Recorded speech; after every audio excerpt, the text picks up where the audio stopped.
What if I told you you had it all wrong? What if I told you you don't have to succumb to the views of neckbeards on Reddit? What if I told you that you could have fun?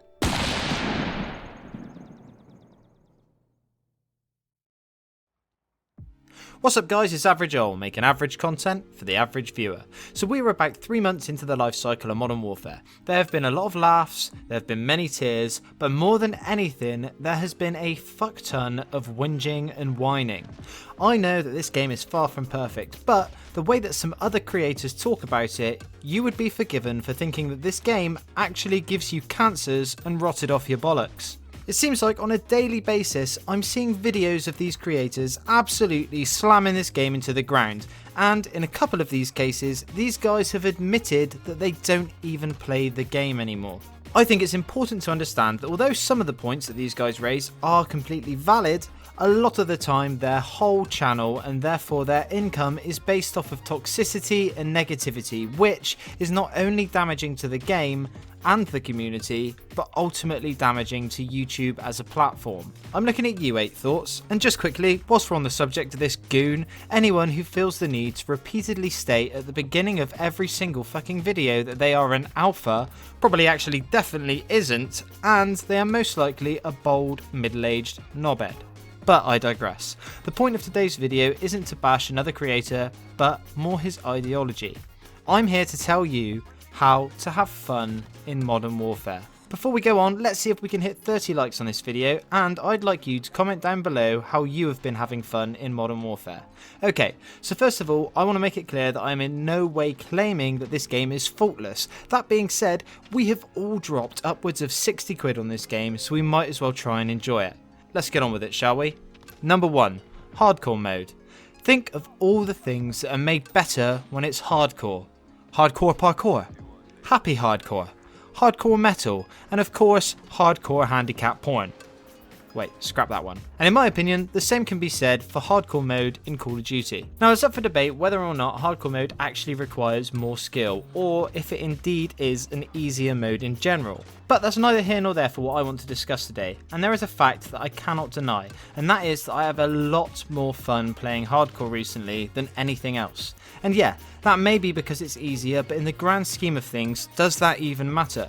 For me, it comes down to a number of things. In hardcore mode, there is less emphasis on the damage output of weapons. This means that in many circumstances, a pistol is just as viable a choice as an M4, and honestly, there is nothing as satisfying as running around the map like you're John Wick one-tapping people with an awesome looking pistol. I mean seriously, how much cooler are pistols than any other weapon?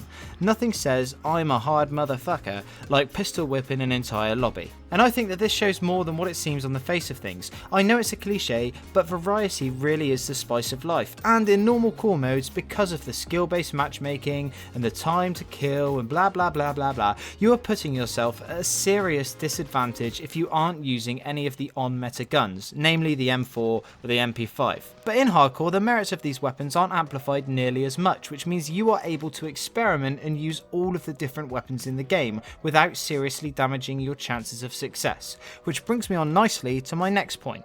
Number 2, Camo Challenges.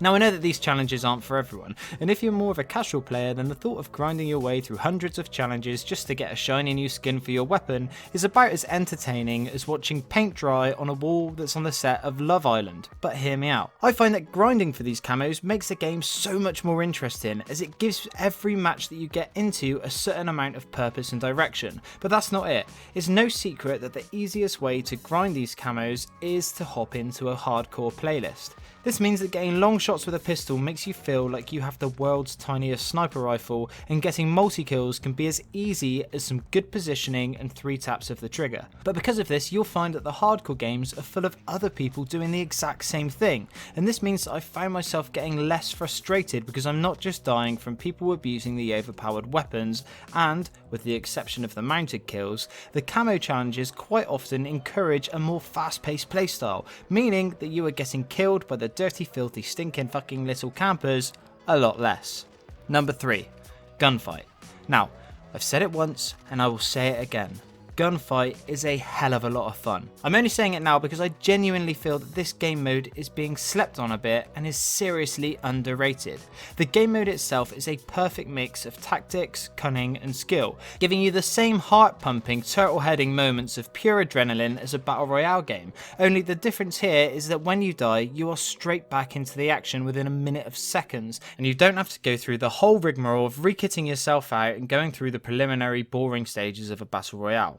The thing is, in a normal game of Call of Duty, you are aiming for the big kill streaks. The massive dopamine rush that we as gamers craves comes from dropping 10 kill streaks and going ham with a chopper gunner. However, in Modern Warfare, the big kill streaks are increasingly harder to get due to the fact that every game we do well in, we are punished for by being put against stronger and stronger opponents. But in Gunfight, you want to be against a player that is of a similar skill level to you. The fun doesn't come from matches where you absolutely steamroll the enemy, but instead, the most fun you have is when the whole match has been neck and neck and then out of nowhere you slide round a corner, taking your opponent by surprise and throw a throwing knife right in his toe for the win. You scream, your partner screams, and if you're lucky, you might just hear the enemy crying. And what can be better than knowing that your level of skill has just ruined someone else's day? Number 4. Do it for the memes.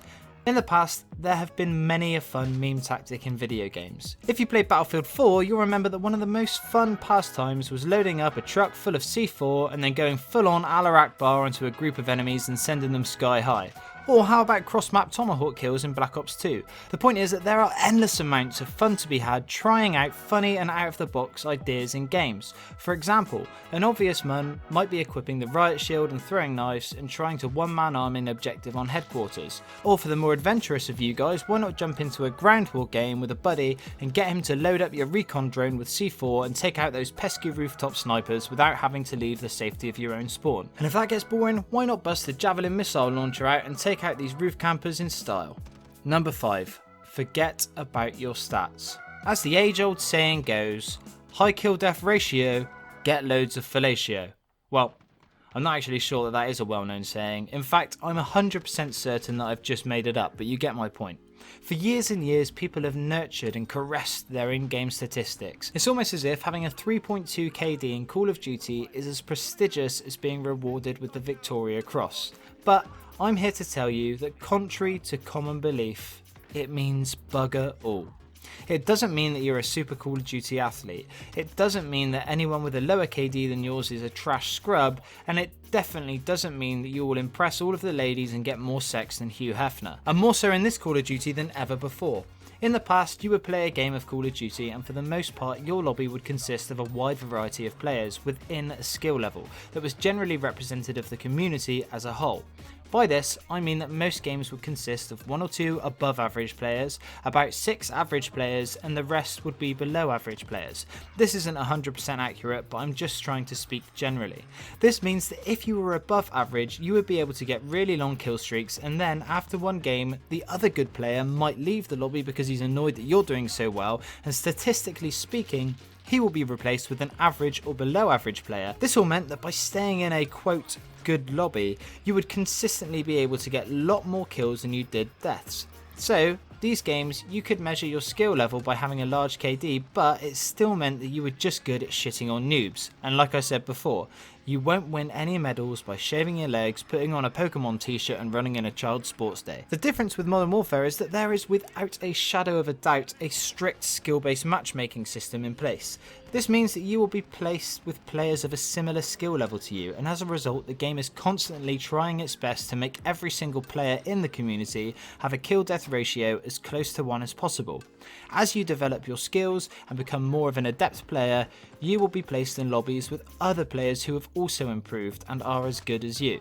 Now that's not to say that you can't have games where you pop off and go 38-4, but it does mean that for the majority of your games it will seem as though you are playing completely averagely, especially when compared to how you might have usually performed in previous games. So the takeaway from this is to not take your kill death ratio too seriously. If you do have an above average KD, then good for you mate, but it's important to remember that if you don't, it's not because you suck at the game, it's probably because you only ever play with people who are as good as you are. And one more thing to add to this, don't be discouraged if your KD is below some of your friends or your favourite YouTuber. you have no idea what they have done to get there. It is much easier to get high KDs if all you do is sit on your ass in a corner with a shotgun surrounded by claymores, not to mention the amount of YouTubers that clearly abuse the SBMM and reverse boost. So try not to get bogged down in the numbers and measure your success on a game-to-game basis. So that about sums it up for how to have fun in Modern Warfare. It's so important to remember that you have spent the money on the game, so you might as well enjoy yourself. I find myself getting bogged down in all the negativity that surrounds Modern Warfare, but after a certain point you either have to let that go and see the positive side, or just go and play a different game. Now, as you know, I like to see who sticks around to the end of these videos, so if you're still here, I'd love you to comment down below the answer to this super important question. If animals could talk, which one would be the rudest? Anyway, that's it from me today. I'm Average Joel. Peace.